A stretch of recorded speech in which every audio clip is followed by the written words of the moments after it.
Tonight, as we mentioned, is all about those South African flavors. Flavor.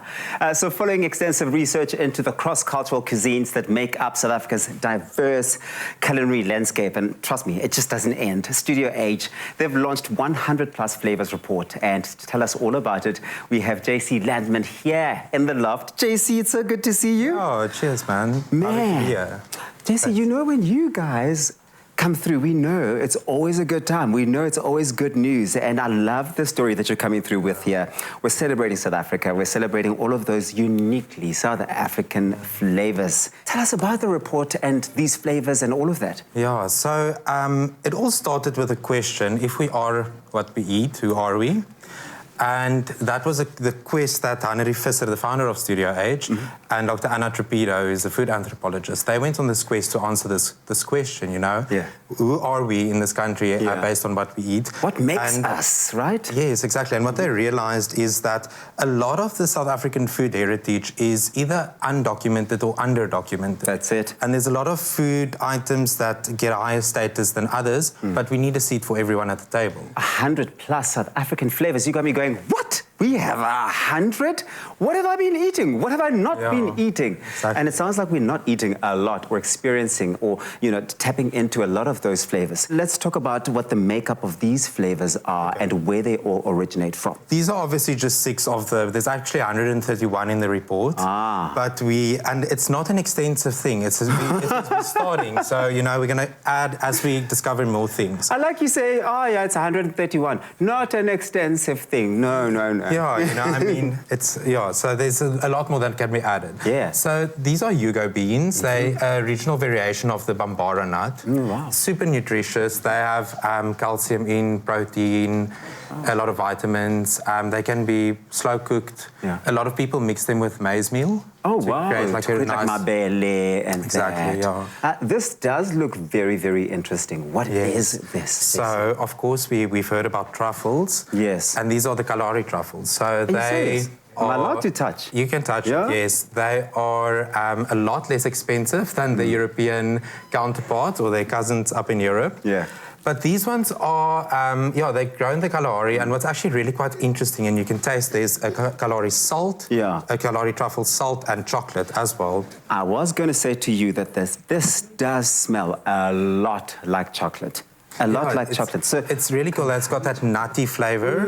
And what's really interesting about them is that they come out of the thunderstorms in the Kalahari. They show up out of the ground. Every single time there's a thunderstorm? Yeah, I don't know if it's every single time, but when it does happen, that's when you find. And there's lots of rain, they appear. I'm tasting a bit of, if sand had a taste, it does. It's quite nutty. Taste of sand. That's it, that nutty, groundy sort of taste. This looks interesting. It looks like something you have with amaquina. Amaquina, lovely. That's also in the report, which is lovely. It's one of my favorites. So meerboss, it comes from an Asian word, imeboshi, which is like a plum conserve. But this is actually a change to apricot, and we're not quite sure yet. Anna Trepido did the research. Yeah. She went on extensive research, but it later changed into an apricot. Oh, wow. And Louis Leipold said that he thinks why it's so popular is because of the salt-sweet combination. Okay, we'll taste this. Yeah, so you can break It's quite hard, this. Okay, I mean, you don't think I'm taking my time and just, savoring the moment. It is quite a hard one. So it's changed into an apricot. I imagine it's sweet and sour coming together. Yeah, so it's sweet and salt. So salt is actually used to cure fruit before sugar was used in cake to cure fruits. Or preserve, apricot. Definitely. Yes, lovely. This, what is it? Millet. So what is millet? The millet is it's a group of grains, small grains. In South Africa we've got 2 variations. We've got the finger millet and we've got pearl millet that are indigenous to Africa. Or South Africa at least. But the United Nations Agricultural Committee declared the millet as the grain of the year. Oh, really? Yeah, so we're seeing a lot of millets, and it's amazing because it's local to Africa. Yes, you don't get anywhere else. You can grow it in sort of arid regions.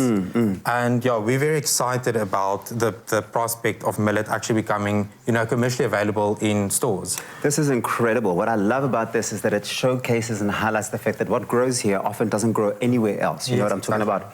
Let's talk about musho. Musho. Like, I think out of the 131, this is actually my favorite. Is it? Because I grew up on a farm in the Eastern Cape where we made this quite a lot. My granny used to make it a lot. What would you have it with? With beans? So the way we ate it is you literally just slow cook it. Yeah. And then you just ate that. Oh, you'd have to some seasoning on it. You throw some seasoning on it, you're good to go. Anyone's grandmother will tell you that this is the girl you need to have in your pantry. Trust me. Please tell everyone at home what this is.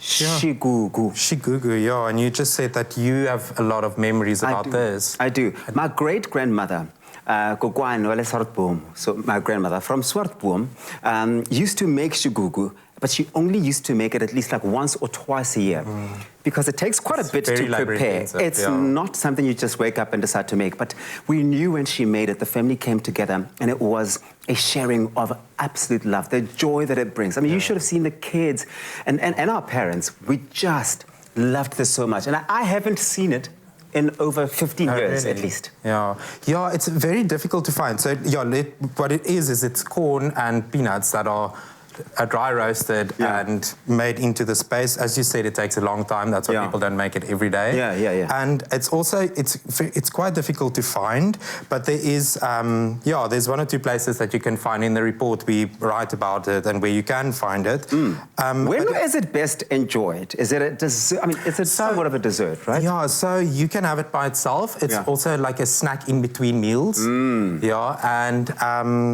a lot of people enjoy it with tea. Yeah, so and just it can like be a filling. jar. Can be filling too. Yeah, exactly. Corn and peanuts. I love your work. Thank you so much. You have warmed my heart, and this is stunning.